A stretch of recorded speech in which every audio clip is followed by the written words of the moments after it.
E kisha parkuar në rrugë, denoncimi të riut në Lezhë, më kanë vjedhur makinën.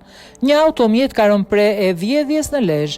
Burimet zyrtare nga policia bëjnë me dije se 36 vjeçari me iniciale AK denoncoi se i kanë vjedhur automjetin e tij që e kishte parkuar në rrugën e fshatit Reps. Vijojnë hetimet për gjetjen e automjetit, identifikimin dhe kapjen e autorëve të rastit, thuhet në njoftim. Më datë 27/10/2025 ka kallëzuar shtetasi AK 36 vjeç banues në fshatin Çekrez, Tiranë, se i kanë vjedhur automjetin e tij që e kishte parkuar në rrugën e fshatit Reps. Vijojnë hetimet për gjetjen e automjetit, identifikimin dhe kapjen e autorëve, thuhet në njoftim. Materialet procedurale ju referuan prokurorisë pranë gjykatës së shkallës së parë të jurisdiksionit përgjithshëm Lezhë për veprime të mëtejshme.